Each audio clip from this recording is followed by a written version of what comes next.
Je recommence tout. Donc, je disais que dans le chapitre précédent, on a vu comment la royauté de David s'est mise en place petit à petit. Comment est-ce qu'ensuite il a voulu faire venir le Aaron d'Hachem. Ça n'a pas été facile, il y a eu une erreur au départ, mais finalement ça s'est fait.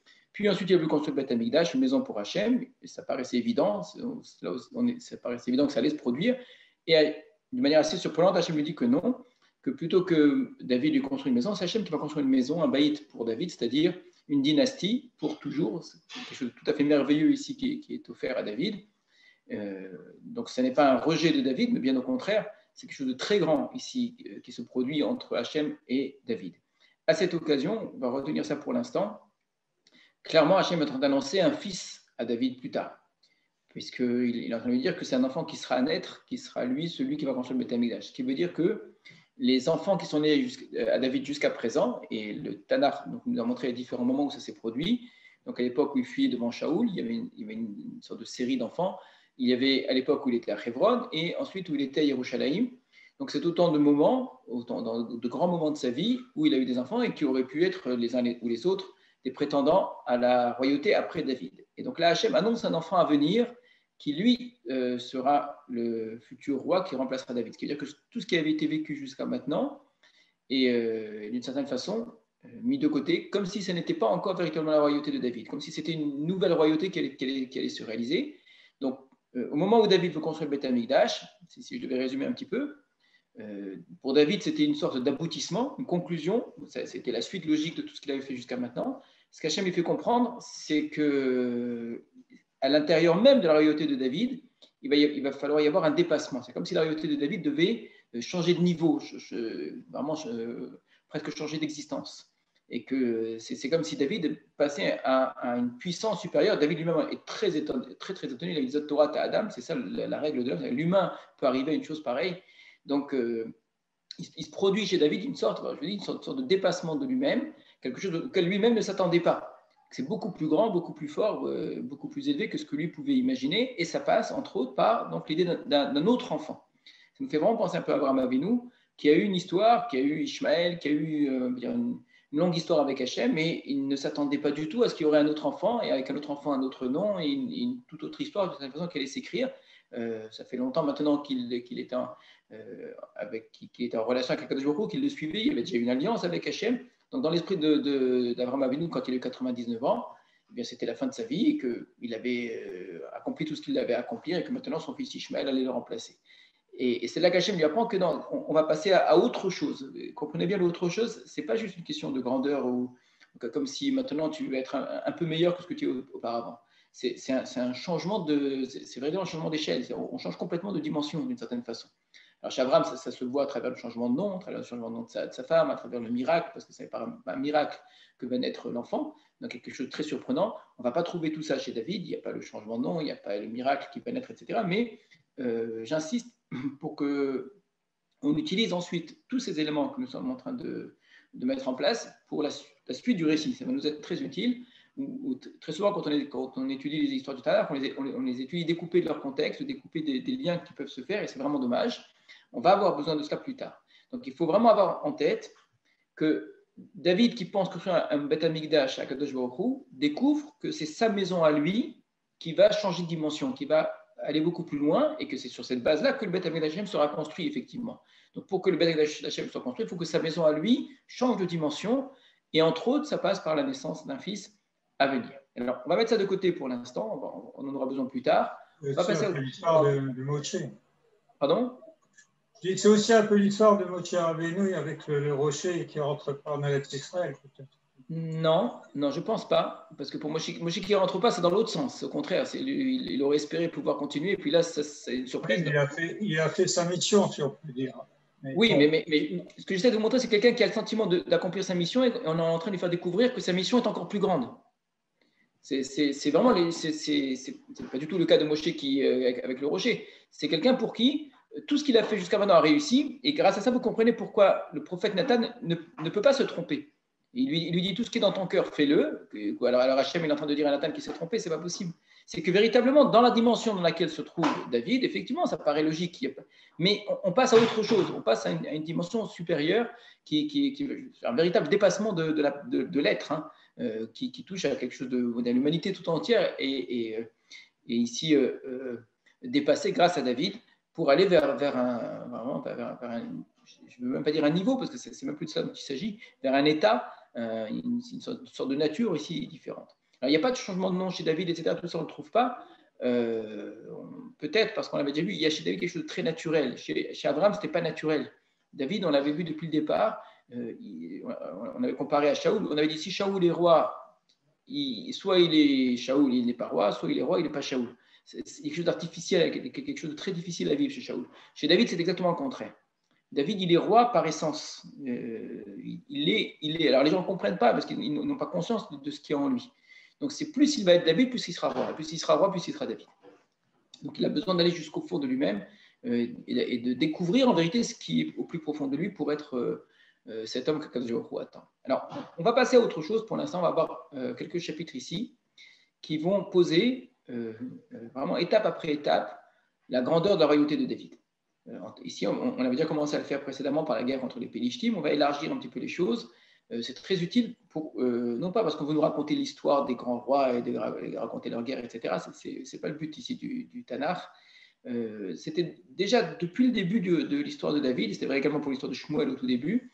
On nous raconte un petit peu d'histoire, on s'arrête sur un événement, ensuite on nous reprend l'histoire, on s'arrête sur un événement, on reprend l'histoire, on s'arrête sur un événement.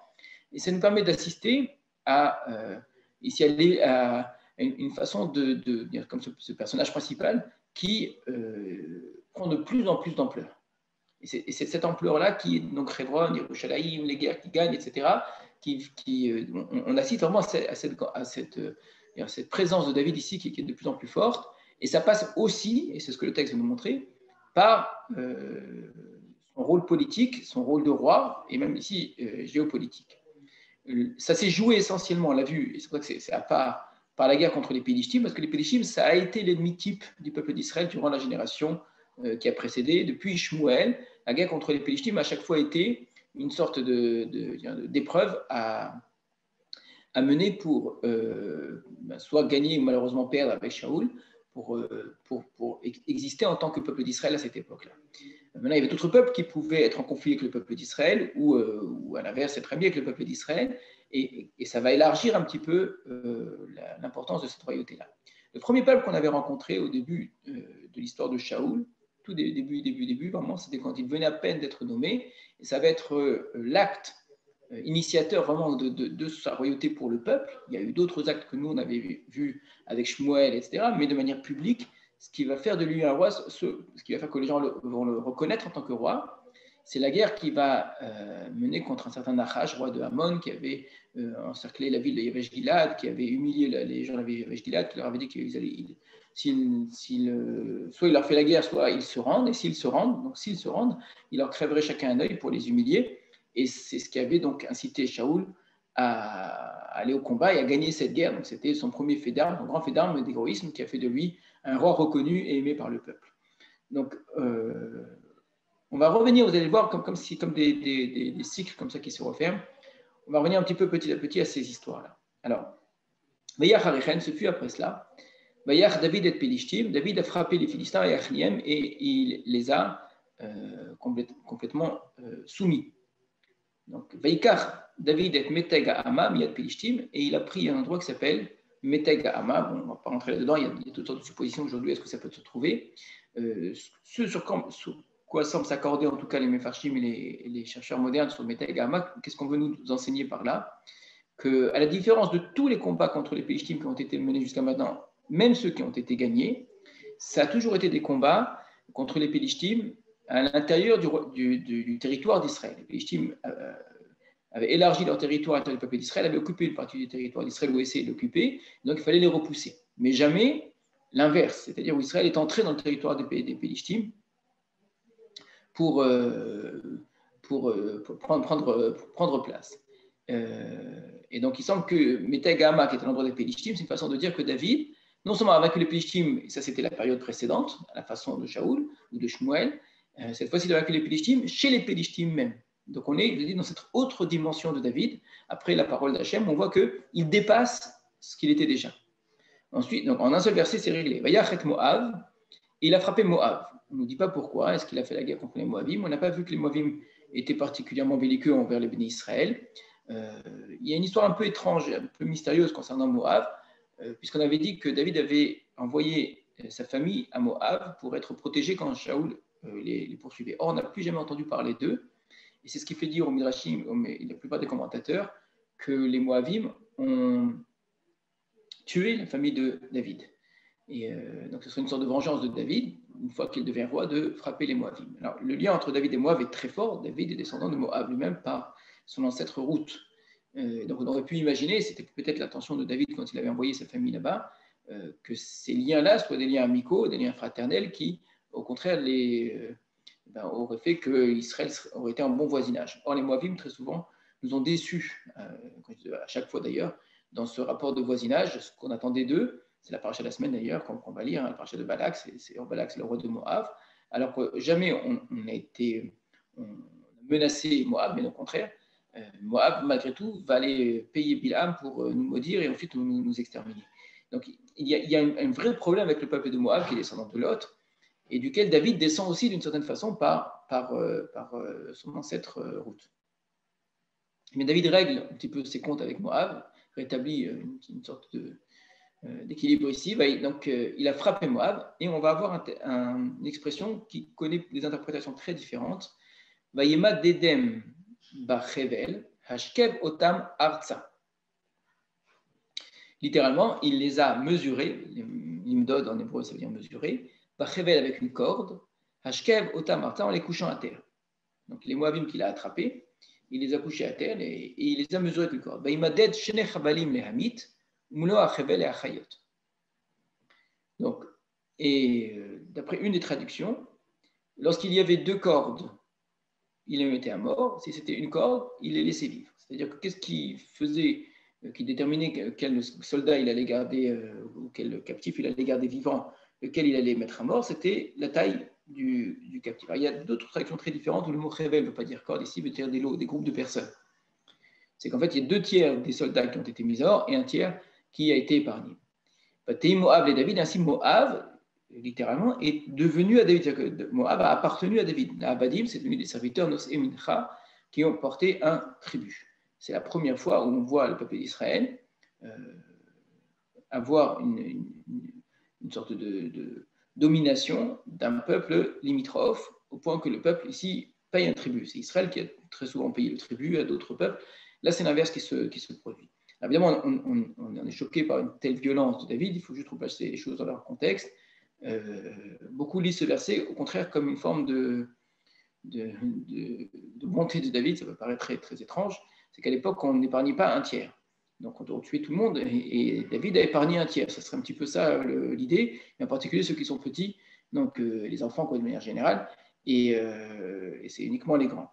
Alors, il faut entendre derrière tout cela la manière dont on combattait à l'époque, et avec les armes de l'époque, et avec les moyens de communication de l'époque, et la façon d'impressionner les ennemis. Un peuple qui n'usait pas de cette force-là était considéré comme un peuple faible, était considéré comme un peuple qu'on pouvait attaquer facilement. Donc, il fallait impressionner l'ennemi, et ça se faisait évidemment dans l'autre sens. On va le voir un petit peu, et à de très nombreuses reprises, c'est le cas. La violence est exercée envers les ennemis de mida keneged mida. D'ailleurs, maded, c'est la même racine, de la même manière que eux se comportent généralement. Déjà dans le livre de Yoshua, les formes de guerre qu'utilisaient les ennemis étaient parfois été reproduites avec ces ennemis-là eux-mêmes. C'est-à-dire des ennemis qui étaient particulièrement cruels et qui n'avaient aucune pitié. Lorsqu'on les combattait, on leur appliquait souvent leurs propres règles. Alors que d'autres qui agissaient de manière moins cruelle, on ne faisait pas. Parce qu'un exemple de cela, ici, ça semble effectivement être le cas, puisque jamais on n'a entendu que David a usé de ce moyen-là avec d'autres rois, avec d'autres peuples. Donc avec les Moabites en particulier, ça a été l'attitude. D'ailleurs, David est Hadad Ezer ben Rechov melech Tsova. Il a également frappé Hadad Ezer, fils de Rechov, roi de Tsova. Là, c'est plus loin encore. Belerto le Hashiv Yado bin Har Perat, quand il est allé pour étendre sa domination jusqu'au fleuve de l'Euphrate. Donc, vous voyez, il remonte ici jusqu'à l'actuelle Syrie. Donc, il n'a pas complètement vaincu, donc il a frappé, mais il a repoussé. Vaïkot David Mimenu, Elef Ushva Meot Parashim. Il a réussi à capturer 1700 cavaliers, Esrim Alef Ishragli et 20 000 fantassins. Vaïaker David et Kol Arechev, Ayotemenu Me Arechev. Et David a mutilé tous les attelages. Donc mutilé dans le sens que la racine de l'akar, c'est rendre akar, c'est-à-dire rendre stérile. Et il n'en a laissé que 100. Et là aussi, c'est intéressant de comparer à ce qui précède, là aussi, c'est un acte complètement absurde dans un cadre militaire, puisque l'arme la plus importante de l'époque, c'est le cheval. Avoir des chevaux, avoir des cavaliers, avoir des attelages, c'est ce qui assurait la puissance. Ça coûtait extrêmement cher, il fallait les acheter en Égypte, et c'était véritablement ce qui assurait la vitesse, la rapidité, et donc généralement la victoire. Donc si on se retrouve avec autant de chevaux, eh bien, on doit tout faire pour les garder, et au contraire, tout faire pour leur permettre de se reproduire, pour en avoir d'autres. On achetait les chevaux d'ailleurs en Égypte, et généralement les Égyptiens, quand ils vendaient leurs chevaux, justement, eux, les castraient pour ne pas que les gens qui les achètent puissent évidemment les reproduire et qu'ils soient obligés d'en acheter encore en Égypte. Donc pour assurer à l'Égypte et la puissance et en même temps la richesse. Donc si David se retrouve avec autant de chevaux, il aurait dû au contraire les garder et tout faire pour les multiplier. Alors, pourquoi est-ce qu'il va les castrer? Pourquoi est-ce qu'il ne va en garder que 100? C'est probablement dans le même sens que ce que la Torah nous dit, qu'un roi n'a pas le droit d'avoir beaucoup de chevaux de peur qu'il ne retourne en Égypte. Avoir beaucoup de chevaux, ça donnera l'impression au roi qu'il est puissant, qu'il est fort, qu'il est riche et qu'il peut avoir confiance dans son armée pour combattre et lui faire oublier que et sa royauté et sa puissance viennent d'Hachem. Donc se priver d'une arme aussi importante, d'un moyen de combat aussi important, c'est reconnaître que la victoire vient de Dieu et la victoire passée, grâce à laquelle cette guerre a été gagnée, et la victoire future. Vatavo Aram d'Amesek, la Hazor la Dadrezer Meler Tsova. Donc Aram de Damas, donc c'est vraiment, on est Damas de Aram, on pourrait presque dire, est venu pour aider Hadad Ezer, roi de Tsoba. Donc il y a une autre armée qui vient combattre sûrement par un jeu d'alliance, le roi de Tsoba. David Ba'aram Esrim Shneim Elef Ish, et David a réussi à frapper en Aram 22 000 hommes. On raconte des guerres ici, et juste prenez conscience que ce genre de chiffres, ce genre de combat ne ressemble en rien avec tout ce qu'on a connu jusqu'à présent. C'est très très très loin, on est loin des frontières d'Israël, on est dans des combats très rapides qui sont à peine racontés, avec des victoires extrêmement, extrêmement fortes. David, c'est un autre homme que tout ce qui existait jusqu'à présent dans le peuple d'Israël. Yassem David Netzivim, Aram Damesek, Vataya Aram le David, la Avadim nos Emincha. Donc David a placé des Netzivim, des garnisons, donc à Damas, et Aram donc a appartenu à David. Et là aussi, ce sont venus ses serviteurs qui amènent le tribut. Yosha Hashem et David Bechol Asher Alach, et Hashem a sauvé David là où il allait. On retrouve l'idée que là où allait David, Hashem était avec lui. Mais car David est Shilté Azab, Asher Ayou el Abdel Hadad Rezer, Viviem Yerushalayim. Et donc David a pris les boucliers d'or qui appartenaient aux serviteurs d'Hadad Ezer et les a amenés à Jérusalem. Mi Betach, mi Berotai, Are Hadad Ezer, la Kachamel David Nechoshet Arbe Meod. Et également des villes de Betach et de Berotai, David a pris du cuivre en très grand nombre. Vaishma Toi Melech Hamat qui David Kol Chel Hadad Ezer. Et Toi, le roi de Hamat, a entendu que David avait frappé de l'armée d'Hadad Ezer, et c'est ceux qui étaient venus également à son aide. Vaishlar Toi et Yoram Beno. Et donc Toi a envoyé chez David son fils Yoram, qui est un nom extrêmement beau. Yoram, c'est Yehoram, Yud Kevavke, c'est le nom d'Hachem, que Hachem élève, grandisse. Elle amène David vers le roi David, Lish'ollo Leshalam Ulvarecho, pour le saluer, lui rendre la paix et le bénir. Donc, on avait déjà vu une première fois qu'il y avait un lien pacifique qui s'était établi entre la royauté de David et Tyr, qui se trouvait au nord, l'actuel Liban, avec les Phéniciens. Ici, c'est un autre roi, qu'on ne connaît pas bien, qui s'appelle Toi, et qui a un fils, Yoram, qu'il envoie chez David pour, là aussi, créer un lien pacifique. Pour quelle raison? Parce qu'il avait fait la guerre contre Hadad-Rézer et il l'avait frappé. Nous, on n'a pas compris pourquoi est-ce qu'il allait faire la guerre contre Hadad-Rézer. Et là, on entend Ki ish milchamot toi haya Hadad-Rézer. Car Hadad-Rézer était un homme de guerre envers Toi. C'est-à-dire Hadad-Rézer était un homme qui faisait la guerre contre Toi. Donc, c'était un ennemi qui se battait souvent. il avait dans sa main, donc là on revient à Toi, il est venu donc, qui a envoyé son fils Yoram avec des objets d'or et des objets d'argent et des objets de cuivre. Dans tout cela, encore une fois, ce n'est pas pour grandir David, Gamotam, Higdish Amelech David Lachem. Eux également, comme ceux qui précèdent, qu'il avait récupéré de désert et de Damas, David les a consacrés à Hachem. Pour l'instant, le temple n'existe pas, donc il consacre un trésor qui servira le jour venu au Beth Amikdash. Avec tout l'argent et avec tout l'or qu'il avait consacré de tous les peuples qu'il avait soumis.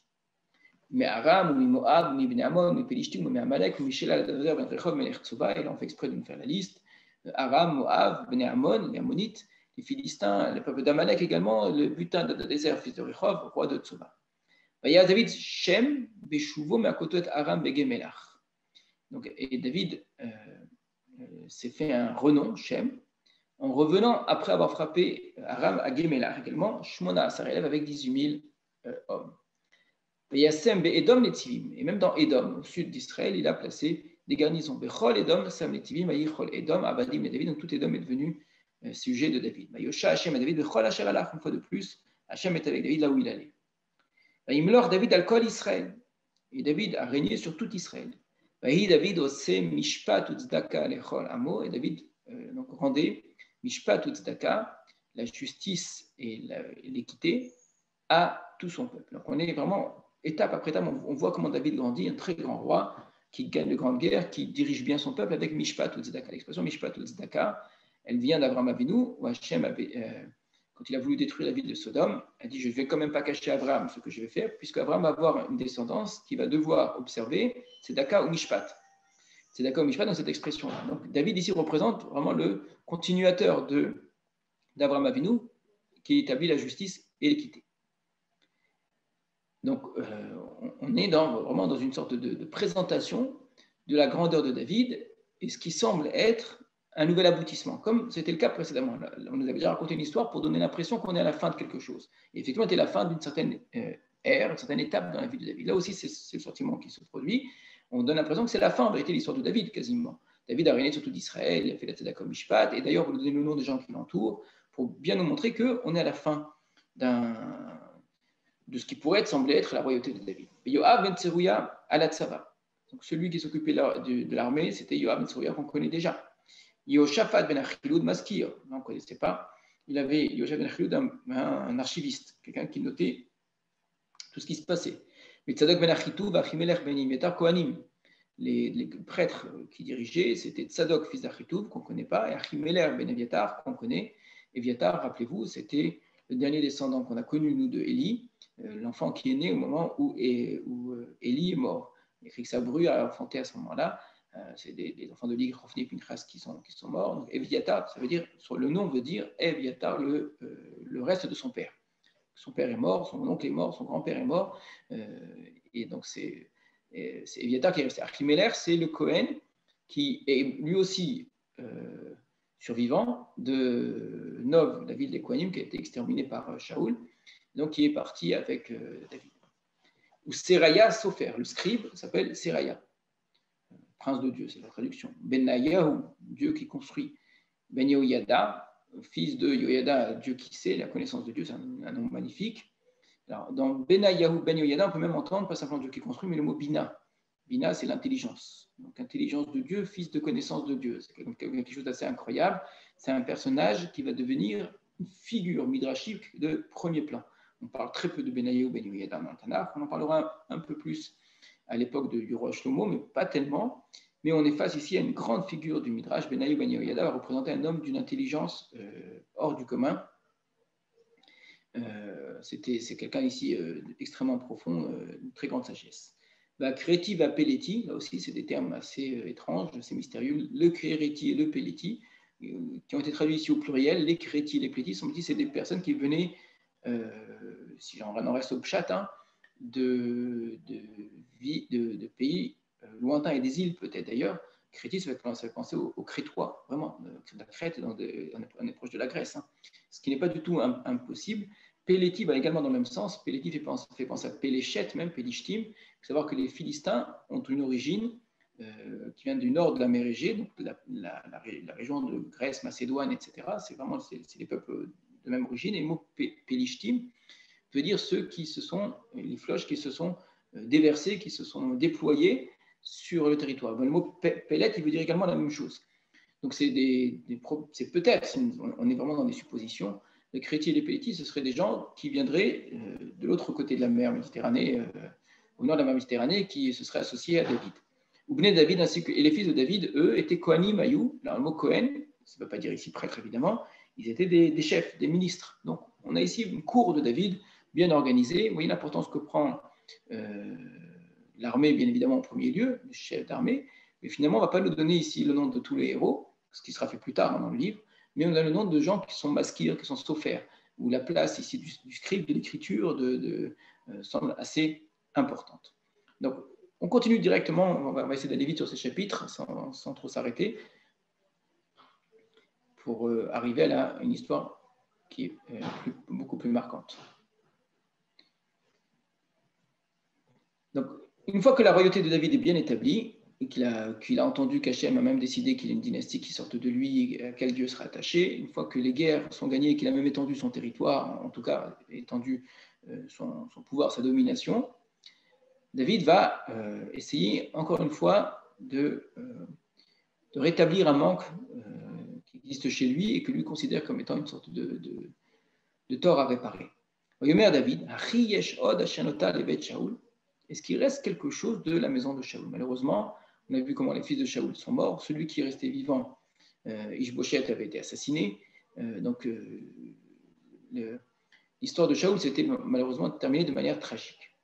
David se demande, mais est-ce qu'il n'y aurait quand même pas un survivant? Va essayer je ferai avec lui du bien, va avoir Jonathan en faveur de Jonathan. Parce que, rappelez-vous, c'était allié à Jonathan, il avait promis qu'il s'occuperait de ses descendants.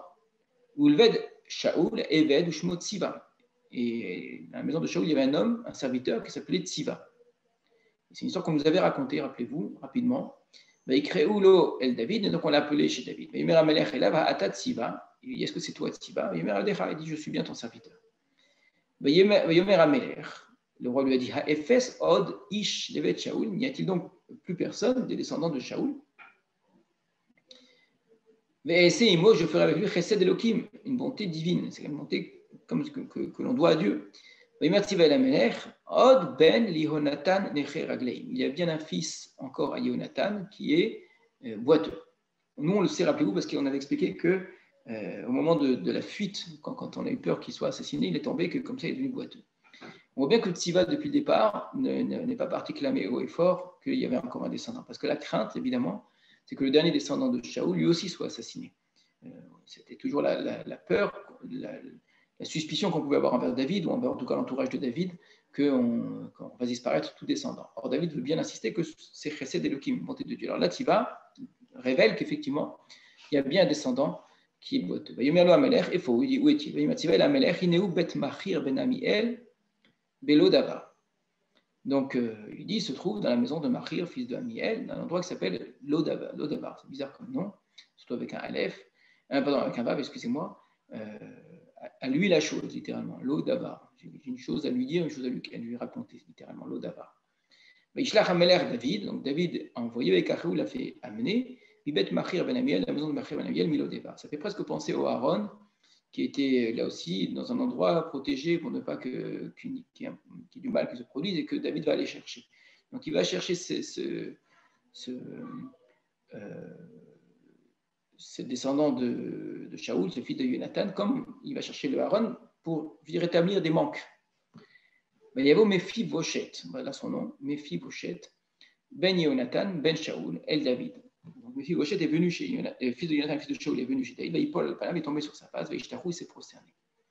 Il met à David, Mephi-Boshet, David a dit, c'est Mephi-Boshet, je suis bien ton serviteur. Il met à David, Al-Tira, David a dit, n'aie crainte, qui a so chesed, car je ferai avec toi du bien. Bavo Jonathan et Micha, en faveur de ton père Jonathan. Shiboti lecha et je vais te rendre, et kol sede Shaul abicha, tout le champ de Shaul ton père. C'est-à-dire le terrain qui appartenait à Shaul dans la Giva, qui depuis la mort de Shaul et ses enfants, mais probablement d'autres avaient voulu les prendre, ça a été emparé. En tout cas, la crainte c'était que généralement souvent sur le nouveau roi qui le prenne pour lui. Eh bien, je vais te les rendre. C'est une preuve ici de rétablissement de la famille de Shaul et de Mephibosheth aux yeux de tous. Parce que s'il rentre à nouveau dans son terrain, eh bien, c'est une façon de dire qu'il a le droit d'exister, mais surtout que le nom de Shaul ici est rétabli parce qu'il y a un lien très fort en Eretz Israël entre chaque famille et la terre qui normalement la terre de ses ancêtres. Et tu mangeras du pain sur ma table toujours, c'est-à-dire que David s'engage à lui donner à manger, aujourd'hui on dirait à lui payer une pension, donc à le nourrir pour toujours. Il s'est prosterné, donc Mephibosheth, qui est donc ton serviteur qui fanita la Kelev Ahmed à Shakamoni pour être tourné vers un chien mort comme moi. C'est extrêmement ironique comme situation, puisque rappelez-vous, c'est l'expression qu'avait utilisée David devant Shaoul, que David n'était qu'un chien mort. En lui disant mais pourquoi est-ce que tu me poursuis? Qu'est-ce que j'ai fait de mal? Et tu cours après un chien mort. Je ne suis rien. Je ne mérite pas. Je ne suis pas important à ce point-là pour que tu me poursuives.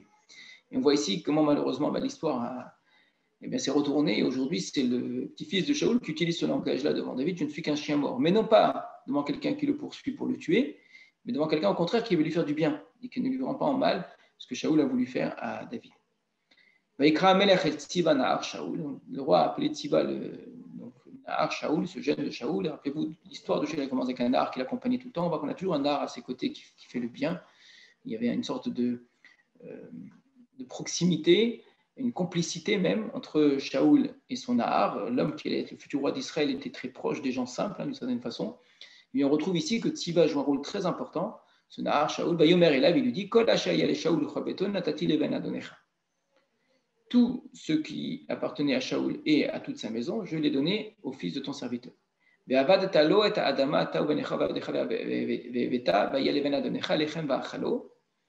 donc, tu vas travailler la terre. Donc, toi, tu vas travailler cette terre-là, toi, tes fils et tes serviteurs, et tu amèneras. Et ce sera pour le fils de ton serviteur, pardon, excuse-moi, le fils de ton maître, lechem ba'achalo, du pain pour qu'il le mange. Mephibosheth ben Adonecha yuchal tamid lechem hashulchani. Et donc, Mephibosheth pourra toujours manger du pain à ma table, ou les tziva.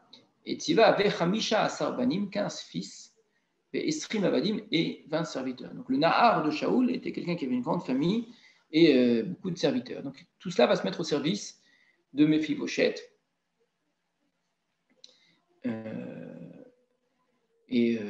Pour qu'il puisse effectivement retrouver l'honneur et la place qui est celle de la famille de Shaoul, donc pour redonner une place à la vie de Shaoul. Et Tziva s'engage, tout ce que le roi a ordonné donc à son serviteur, je le ferai. Et Mephibosheth mangera à ma table, c'est ce qu'a dit David, on reprend ici les paroles de David, comme ça on a ouvert des guillemets. Mephibosheth pourra manger à ma table comme si c'était un des fils du roi. Ou Mephibosheth ben Katan, Mephibosheth lui n'avait qu'un enfant petit, Ushmo Micha, qui s'appelait Micha. Et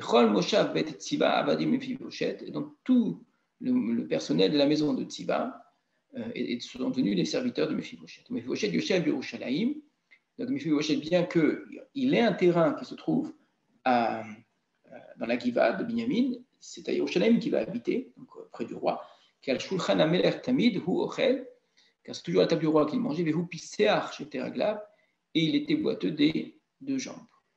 Donc, ce que ça va signifier, c'est que la maison de Shaoul, le terrain de Shaoul, etc., va devenir le lieu d'habitation en fait, de Tziva, du serviteur de Shaoul, qui a protégé Mephibosheth jusqu'à maintenant. Et donc, ils vont travailler cette terre-là, mais en même temps, ils vont y habiter, ça va devenir leur demeure à eux d'une certaine façon, même si les revenus, le produit reviendra à Mephibosheth. Continuons encore une fois rapidement ces quelques chapitres-là pour arriver ensuite à l'histoire de David et Bathsheba.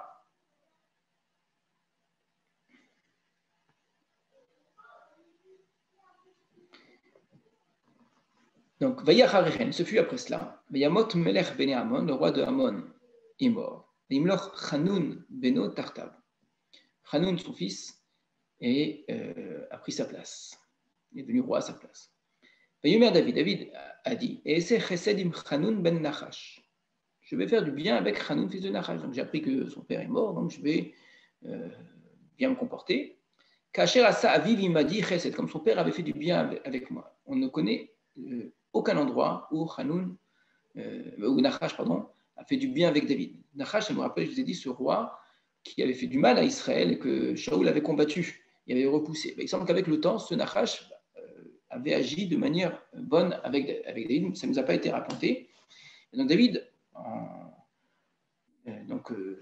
considère qu'une fois que Nachash est mort, c'est normal d'aller présenter ses condoléances, montrer une forme d'amitié au nouveau roi. Donc David a envoyé par ses serviteurs des moyens de le consoler. Elle a vu vers son père, au sujet de son père. Yabou Abde David, Eretz Bene Amon. Les serviteurs de David arrivent dans le pays des fils de Amon. Encore une fois, Amon et Moab sont très proches, ce sont des fils de Lot. Et on aurait espéré, en lisant les livres de Bereshit, que ce soit des peuples amis. Or, je dis, l'histoire nous a malheureusement montré que ce n'est pas le cas du tout. Mais David, on voit qu'il a envie de rétablir, ou en tout cas d'essayer de créer un lien pacifique avec eux. Les princes des fils d'Amon ont dit à Chanoun, leur maître, David et Avicha be'enecha. Est-ce que vraiment David honore ton père à tes yeux? Kishelach lecha menachamim, en t'envoyant des consolateurs. Halo, n'est-ce pas? Ba'avu chakor et ta'ir. Pas du tout, c'est pour aller espionner la ville, le ragela. Donc, on peut dire explorer, donc pour analyser la ville, l'espionner ou les offra et pour la renverser. Shalach David et Tavadav, que David a envoyé ses serviteurs, il ira vers toi. On connaît très bien cette technique-là. À chaque fois, quand quelqu'un vient près d'un roi pour essayer de se faire ami, viennent d'autres pour dire non, c'est une fausse amitié, en vérité, il veut ton mal. C'est ce que Yoav avait dit au sujet de Avner à David, en disant, tu crois que Avner est venu pour faire la paix avec toi? Pas du tout, il est venu pour voir comment est David, pour ensuite attaquer. Donc on fait d'un ami en fait un ennemi, un traître et un danger. Donc la véritable intention de David, c'est effectivement d'établir un lien pacifique. Or, c'est très mal vu, et on juge les autres comme on est soi-même généralement. On voit en l'autre une image de soi. Si soi-même on est pacifique, on veut le bien, on imagine que l'autre a des intentions positives, surtout s'il montre des intentions positives. Mais si soi-même on est retors, on est tordu, on est traître, on cherche le mal, etc., donc on imagine que les autres sont pareils que nous, bien évidemment, parce qu'on n'imagine pas qu'ils feraient le bien comme ça. Donc le roi lui-même n'était pas sensible a priori à la suspicion envers David. Par contre, les serviteurs, oui. Amon et Israël sont ennemis. C'est pas possible que David fasse du bien. Je sais pas. Certainement, il a des intentions ici de faire la guerre. On a vu, il est parti jusqu'à la Syrie, il a vaincu Moab, etc. Amon, on est un petit peuple à côté, il ne fera qu'une bouchée de nous, d'accord? Alors c'est faux, c'est totalement faux. Et car Hanoun est abdé David, donc Hanoun a pris, donc il a saisi, il a emprisonné les serviteurs de David qui étaient venus pour le consoler. Et il a rasé la moitié de leur barbe. Ça me paraît bizarre. À l'époque, c'était une forme d'extrême humiliation. Quand un homme était rasé, c'était extrêmement humilié. Il perdait sa virilité. C'était une forme ici vraiment de façon d'en faire un non-homme, comme c'est quelqu'un qui a perdu toute et sa maturité et sa masculinité, d'accord? Donc c'est quelque chose qui était très mal vu.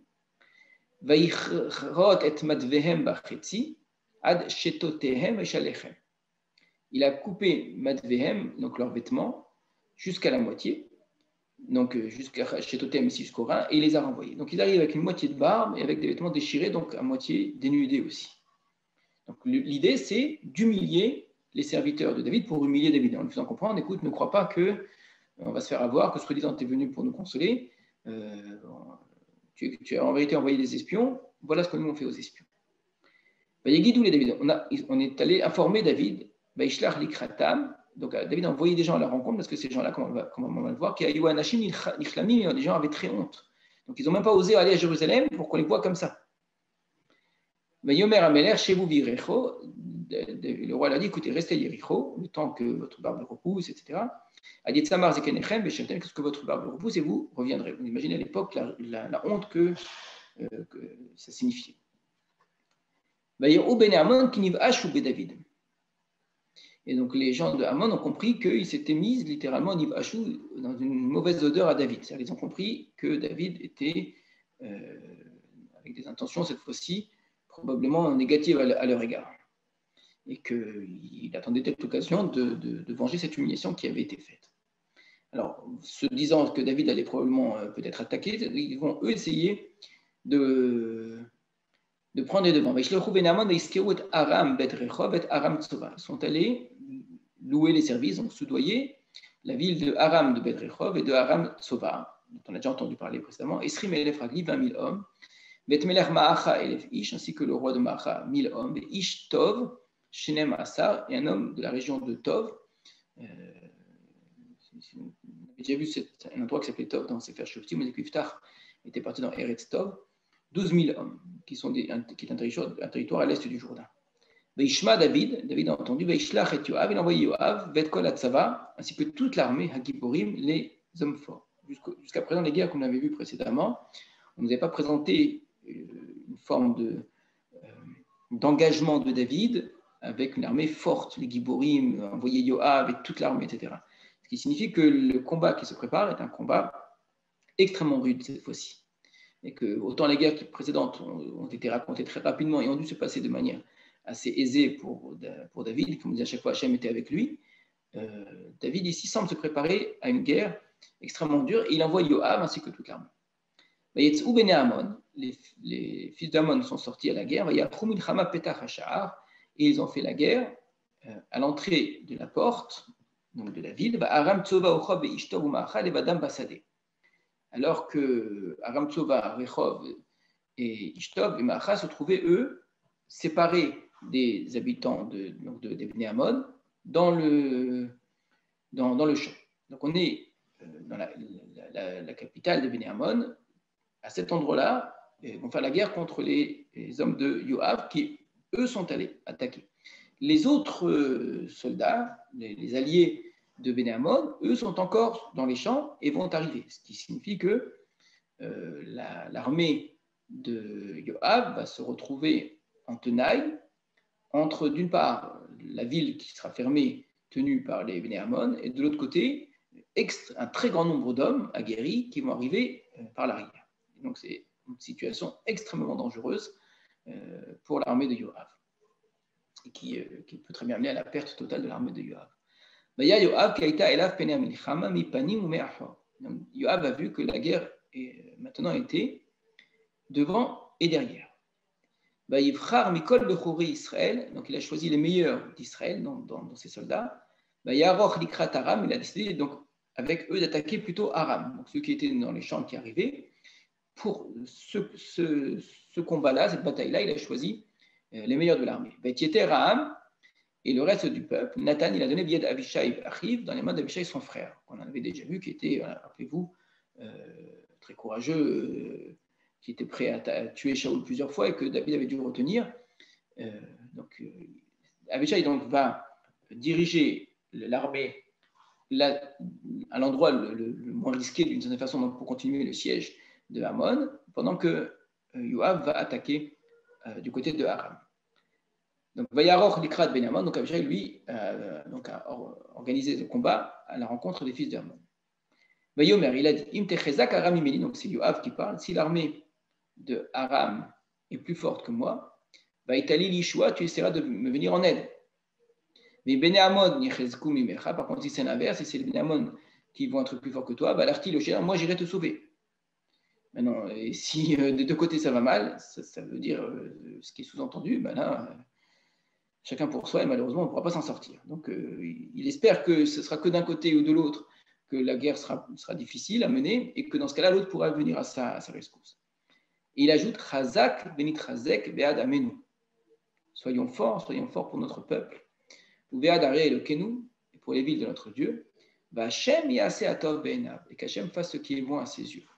On a tellement vu Yoav de manière négative, péjorative dans le combat contre Avner, etc. À l'époque, vous avez dit, mais faites attention, Yoav, c'est comme un personnage tout à fait spécial et il a une grande force. Il a aussi des défauts, il a une violence quelque part en lui, une puissance qui peut être dangereuse et négative et de laquelle David a très peur. Mais rappelez-vous que David lui-même disait qu'ils sont trop forts, les Bnei Tserouya. Lui-même ne pouvait pas aller contre eux. Mais on voit chez lui un héroïsme, un véritable héroïsme, un courage au nom de son peuple, au nom des villes de Dieu et au nom d'Hachem lui-même, et une sorte d'acceptation à l'avance du sort, qu'Hachem fasse ce qui est bon à ses yeux. Quoi qu'il arrive, ben c'est bien. Si on doit perdre la guerre, c'est qu'Hachem en a voulu ainsi. Donc il accepte son sort auparavant. C'est très, très, très différent de Shaoul, qui la veille de la guerre, voyait que ça allait être une guerre très difficile, était complètement paniqué, il allait voir une nécromancienne, etc., etc. Là, pas du tout. Il assume complètement le combat avec tout ce que ça implique comme danger, et en même temps, en acceptant le sort que lui réserve Dieu. Veigash Yoav, et donc Yoav s'est approché, Ve'am Hasherimu, ainsi que le peuple était avec lui, la Milchama, pour la guerre, Aram contre Aram. Yunusumi Panav, ils se sont enfuis devant lui. Extraordinaire. Vous venez à Amon, Raoul, et les Amon ont vu de loin, comme ça, du haut de leur forteresse, que dans les champs, Nas Aram, que Aram s'est enfui. Yunusumi Panav, donc les gens d'Amon aussi sont enfuis devant Abishai. Et donc, Vayavo Aïr a pu entrer dans la ville. Yashab Yoav Me'al Bene Amon, Vayavo Yerushalayim, donc Yoav est revenu de la guerre contre Amon à Jérusalem. Vayar Aram, Kinigaf Lifni Israël. Donc, et Aram a vu Kinigaf qu'il avait été frappé devant Israël. Vaya Asfu Yachad, ils se sont rassemblés ensemble. Vayishlach Adad Ezer. Vayotet Aram Machar Me'ever Anahar. Et donc, Adad Ezer est parti envoyer chercher de l'autre côté du fleuve, de l'autre côté de l'Euphrate, etc. Vayavou, Chelam, ils ont emmené leur armée. Veshobar Sartseba Adad Ezer, et Shobar Sartseba, le chef de l'armée d'Adad Ezer était devant eux. Adad Ezer, on l'avait déjà vu auparavant dans la guerre. La lecture la plus simple de nos textes, c'est de dire que soit c'est même Adad Ezer, soit c'est un nom qui revient, mais ça peut être le même, qui avait perdu un précédent combat, mais qui depuis, donc maintenant, revient à la guerre. Une autre lecture très intéressante, c'est de dire que l'histoire précédente nous est détaillée ici, qu'en fait, l'histoire qui avait été racontée très rapidement, du combat contre Aram, Tsova, etc., c'est la même guerre que celle que nous sommes en train de lire maintenant. Yugadlev David, on a dit à David, donc Yoav revient en ayant gagné la guerre, mais en même temps, on va entendre que pour l'instant, la guerre est gagnée, mais qu'il y a un combat encore plus important qui se prépare. On a raconté à David, Yesaf et Kol Israël, il a rassemblé tout Israël, Vayavor et Yarden, il a traversé le Jourdain. Donc rappelez-vous, déjà précédemment, on avait senti que la guerre n'était pas comme avant, qu'on a dit que David a envoyé Yoav, qu'il a choisi les meilleurs, etc. Mais il avait envoyé Yoav, il n'était pas allé lui-même. On nous dit David lui-même rassemble l'armée et traverse le Jourdain. Vayavor Chelama, il arrive jusqu'à Elam. Aram likrat David, donc Aram prépare le combat contre David et ils font la guerre. Aram et Israël, et là encore une fois, Aram s'enfuit devant Israël. David mais Aram Shva Meot Rechev, et donc David a tué de chez Aram 700 attelages, des chevaux, quoi, vers 40 000 parachim et 40 000 cavaliers. Et Shovar Sartseva Ohika, et Shovar, ce chef d'armée, il l'a frappé, il est mort là-bas. Nouvelle victoire de David, alors que là encore ça paraissait encore plus difficile. Donc tous les rois qui étaient eux les serviteurs d'Adad Ezer, tous les rois qui payaient le tribut, qui étaient les sujets d'Adad Ezer, ont vu qu'ils ont été frappés devant Israël. Donc ils ont fait la paix avec Israël, ils les ont servis. Et donc Aram n'a plus osé aller essayer de défendre les peuples de Ammon. Donc, encore une fois, on voit ici l'élargissement du pouvoir de David, de sa royauté, de sa puissance, etc., de manière extrême. Ces guerres ressemblent, et ce n'est pas du tout un hasard, au combat d'Abraham contre rappelez-vous le combat des 4 rois contre les 5 rois, dans lequel Lot avait été pris, et pour aller sauver son neveu Lot, Abraham était parti combattre, et on retrouve un petit peu exactement les mêmes régions, hein. Tous ces rois finalement s'étaient enfuis et Lot a été sauvé, la vie de cet homme a été sauvée. Quand je dis qu'il y a une forme d'ingratitude dans cette histoire, il faut vraiment l'entendre comme ça parce que c'est cette guerre qui ressemble beaucoup, hein, d'Abraham dans les mêmes régions exactement, avec un combat qui est assez comparable, où Abraham avait fait tout ça pour sauver son neveu Lot. En sauvant son neveu Lot, il a permis à ce que Lot plus tard ait des fils, et parmi ses fils, c'est justement le peuple de Ammon ici. On voit comment le peuple de Ammon, si on compare les histoires, qui normalement est descendant de Lot, eh bien, se place du côté de ceux qui étaient en vérité les anciens ennemis et que Abraham avait poursuivi pour sauver Lot. Donc, au lieu de considérer que l'histoire de Ammon et l'histoire de Moab est rattachée à l'histoire d'Israël, elle est rattachée très fortement à l'histoire d'Israël par le personnage de Lot, elle est rattachée très fortement à l'histoire d'Abraham, ces peuples vont avoir de cesse que se détacher un peu plus, se détacher toujours plus, comme une forme, non, évidemment d'ingratitude, c'est une chose, mais ça va plus loin que ça, on pourrait presque expliquer. Quand on a une trop grande dette envers quelqu'un, au lieu de lui rendre en bien, on lui rend en mal pour bien se prouver à soi-même qu'on ne lui doit rien, d'une certaine façon. Et que ces enfants de Lot sont fils de Lot, mais en même temps sont fils de Sédom. Et cette identité, cette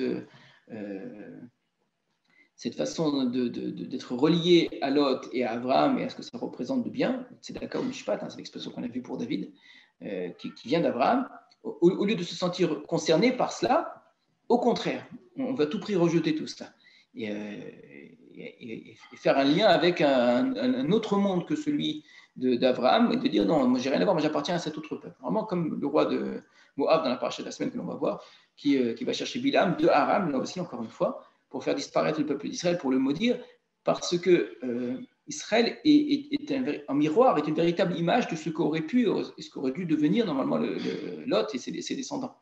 Et c'est quelque chose d'insupportable. On ne veut pas ressembler à ça, on n'a jamais voulu ressembler à cela. Et il n'y a pas de raison que ça existe d'une certaine façon parce que ça nous met trop en porte-à-faux. Et on voit ici comment, donc, finalement, David vient clore une histoire qui a commencé depuis Abraham avec Lot, en essayant d'arranger les choses au départ, en disant je vais essayer d'être bon avec eux, je vais montrer qu'au contraire, je suis ami, j'en reprends des consolations.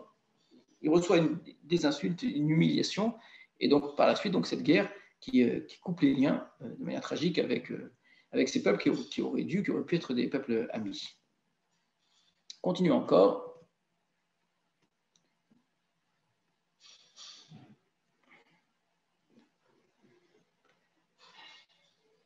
Donc, Vaïli Tchouvat Hashana. Et ce fut Tchouvat Hashana, le renouvellement de l'année, lorsque la nouvelle année est arrivée, les Et Tzetam Melachim, quand les rois entrent en campagne. C'est amusant comme expression. Semble-t-il, c'était la saison des guerres, d'une certaine façon. C'est au printemps. Le changement d'année pour les rois, c'est en Nissan. Les rois ne vont pas en guerre en hiver. Napoléon l'a pris à ses dépens, et Hitler aussi. Le meilleur moment pour faire la guerre, c'est au printemps pour ne pas se retrouver embourbé dans la boue, la pluie, la neige, etc. David et Yoav et Avadav. Donc David a envoyé Yoav et ses serviteurs, Imo avec lui, Kol Israël et tout Israël. Yashritu et Benamon, donc ils ont porté un grand coup contre les peuples d'Amon. Yatsuru al-Rabba, ils ont fait le siège de la capitale, c'est pas Rabba. David Yosef Yosef, alors que David était installé à Jérusalem. On ne l'avait pas dit auparavant cela. Quand on avait dit auparavant de la première guerre que David avait envoyé Yoav, on n'avait pas terminé le verset en disant « Et David est resté à Jérusalem ». Or ici, c'est ce qui nous est dit.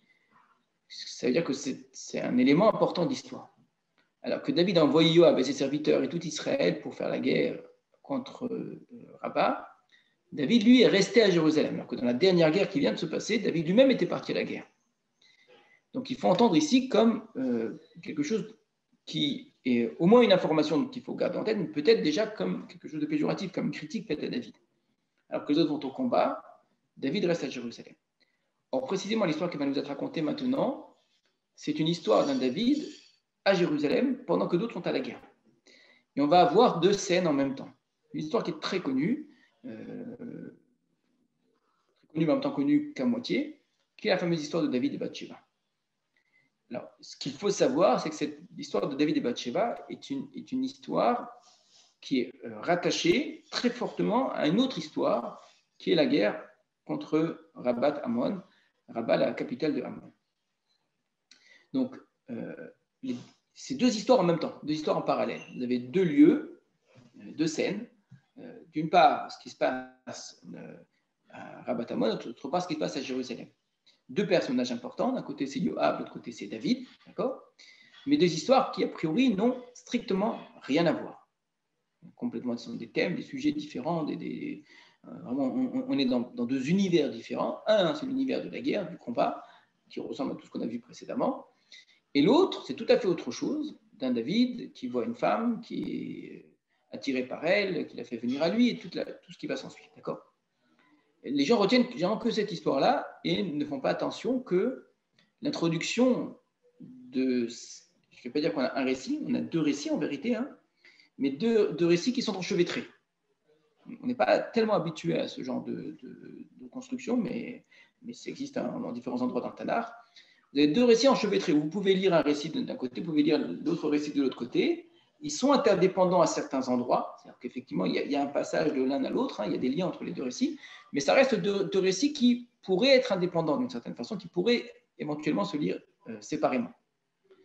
Donc, on a commencé l'histoire par le récit d'abord de la guerre. Il y a une ouverture sur l'autre récit par David Yoshev Yerushalayim. David était installé à Jérusalem. Donc, pour nous dire qu'il y avait la guerre à Rabat Ben Ammon, on nous dit il a envoyé Yoav, il a envoyé tous ses serviteurs et tout Israël, ils ont fait la guerre, etc. Mais David, lui, était à Jérusalem. Ça va être l'élément de transition pour passer au deuxième récit. Il est à Erev, ce fut à l'approche du soir. Mais il y a comme David Me'al Mishkavo, et David s'est levé de sa couche, de son lit, Veitalech Alagag, et il allait cheminer sur le toit Bet Hamelech du palais du roi. Et là aussi, c'est important. On a des hommes qui vont pour faire la guerre, qui font le siège d'une ville, qui sont en situation de combat. Hein. Le roi se lève de sa couche pour aller se promener sur le palais. Regardez l'opposition ici des attitudes. D'ailleurs, Isha, il avait une femme qui se lavait, mais à la gag, au-dessus du toit sur la terrasse. Isha Tovat Mar'e Me'od, et la femme était très belle, une très grande beauté. Alors, on va s'arrêter là dans le texte, c'est un peu fait exprès, on va le relire la fois prochaine. Pourquoi je m'arrête là ? Parce que j'aurais voulu faire ce que mon maître, le Rav Shaul David Bochko, faisait quand il enseignait ce récit, bien longtemps maintenant, bien longtemps pour moi, je parle ici. Volontairement, pour cette histoire-là, il voulait lire le texte de manière ininterrompue, vraiment lire et traduire sans s'interrompre à aucun moment, pour qu'on soit imprégné des sentiments du texte, de l'effet du texte.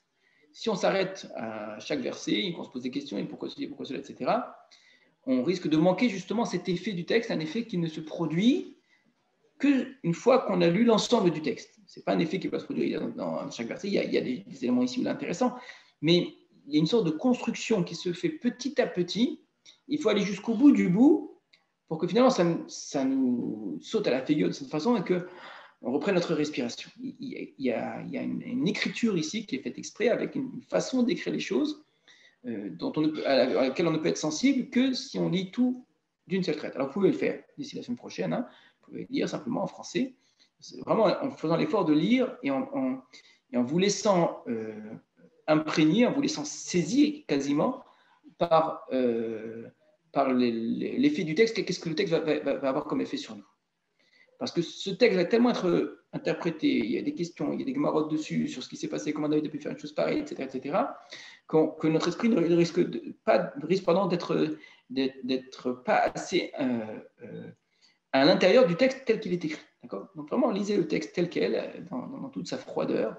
C'est vraiment cela, une froideur incroyable, quelque chose de glacial, d'implacable, comme ça, tel que c'est raconté. Et il faut entendre ça pour comprendre en fait ce qui va se passer. Voilà, on va s'arrêter là. Bezrat Hashem, à la fois prochaine. À bientôt.